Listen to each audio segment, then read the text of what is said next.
Safdah TV. Ustaz, akhir-akhir ini anak kayaknya kurang semangat untuk beramal. Hari kiat gimana Ustaz? Ya akhi, kita ini hidup di dunia ini sebenarnya cuma sebentar ya kan. Kata Nabi SAW, "A'maru ummati baina sittin ila sab'in wa aqalla man yajuzu dzalik." Umur umatku antara 60 sampai 70 dan sedikit yang melampaui 70. Taruhlah kita meninggal di umur 60. Kita ingin tahu umur efektif kita agar kita bisa meraih surga yang tinggi sebenarnya berapa? Kita potong, kita masa belum balik 15 tahun. 60 ke 15 tinggal berapa? Tinggal 45. Belum kita dipotong masa tidur kita ya. Sering kita tidur 8 jam, sebagian kita 9 jam. Sebagian kita 10 jam. Kalau kita tidur sehari aja 8 jam, sudah sepertiga hidup kita ya. Taruhlah kita tidur 20 tahun. Berarti 60 kurang 15 kurang 20 tinggal berapa itu? Tinggal 20 tahun waktu efektif kita. Belum waktu kita untuk medsos, grup-grup WhatsApp ya. Baca ini, bacaan ya. Terus share-share yang enggak jelas, komentar-komentar enggak jelas. Cuma waktu efektif kita untuk beramal tuh sedikit. Dan waktu kita sedikit ini menentukan masa depan kita yang abadi selama-lamanya. Ngapain kita malas-malasan ya? Kita taruhlah kita hidup efektif 20, itu pun sangat saya ragukan ya. Karena waktu kita banyak terbuang. Sementara kita di alam barzah, kita entah berapa tahun nanti alam barzah. Begitu masuk mungkin nanti hari kiamat, mungkin ada sebelum kita yang 1000 tahun, ada yang sudah 2000 tahun. Terus kita dibangkitkan di padang mahsyar ya, fi yaumin kana miqdaru 50 alf sanah. Di padang mahsyar saja satu hari seperti 50.000 tahun. Terus belum lagi hisab, sirat, mizan. 50.000 tahun dibandingkan 20 tahun apa bandingannya? Enggak ada bandingannya.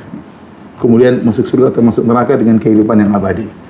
Oleh karena setiap waktu, setiap detik yang kita lewati di dunia ini mempengaruhi kedudukan kita di surga atau di neraka, tinggi atau rendah. Ya, saya selalu menyampaikan demikian. Ini mempengaruhi kehidupan kita, benar-benar mempengaruhi. Satu pandangan saja yang kita melihat sesuatu yang haram itu mempengaruhi nasib kita di akhirat. Dan satu pandangan yang kita tundukkan tatkala melihat hal yang haram itu juga mempengaruhi nasib kita di akhirat kelak.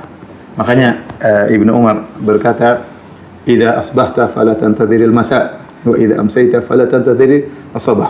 Kalau kau sudah tiba di pagi hari, jangan tunggu sore hari, semangat beramal. Apa yang bisa kau lakukan pagi hari, kerjakan. Mungkin kita bisa cari nafkah buat anak istri, kalau bisa bersilaturahmi, telepon orang tua, bisa berbuat baik sama istri silakan. Apa yang bisa kau lakukan pagi hari, mau sholat duha silakan. Jangan tunggu sore, apalagi esok. Jangankan esok, sore jangan ditunggu. Kalau kau sudah sampai di sore hari, maka jangan tunggu pagi lagi untuk melakukan amal saleh. Khudh min sihatika li maradhi. Ambillah waktu sehatmu sebelum datang sakitmu. Sudah sakit kita sudah baca Quran, sudah sholat malam, sudah beraktivitas. Kemudian hayatika qabla mautik, dan masih hidup sebelum meninggal dunia. Maka saya memotivasi diri saya sendiri ya, bahwasanya tatkala kita tahu hidup kita cuma sebentar dan kita tahu kita benar-benar yakin akan meninggalkan dunia ini dan tempat kita sungguhnya adalah di akhirat, maka kita harusnya semangat. Harusnya semangat.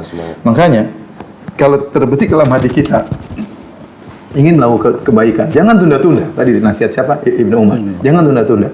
Contoh, misalnya kita lagi berjalan, tahu-tahu kita lihat orang miskin, kita kasihan sama dia, kita punya uang. Tahu-tahu terbetik hati kita, saya ingin kasih dia duit. Sudah, kalau kita lagi naik mobil berhenti. Langsung kita kasihkan kepada orang tersebut. Jangan tunda. Tatkala hati kita terbetik untuk memberi sedekah kepada dia, berarti Allah sedang melemparkan cahaya hidayah dalam hati kita. Jangan kita tunda-tunda. Bisa jadi setelah kita jalan cahaya hidayah tersebut dicabut. Atau tatkala kita memberi sedekah ternyata orang itu sudah tidak ada. Kalau terbetik dalam hati kita ingin baca Quran. Jangan tunda-tunda. Ingat, setiap detik mempengaruhi nasib kita di akhirat kelak ya. Mempengaruhi surga kita semakin tinggi atau semakin rendah, mempengaruhi kalau kita di neraka semakin dalam atau semakin rendah. Itu saja mungkin yang bisa saya sampaikan. Semoga kita semua semangat beramal saleh ya. Ustaz, ngopi dulu Ustaz.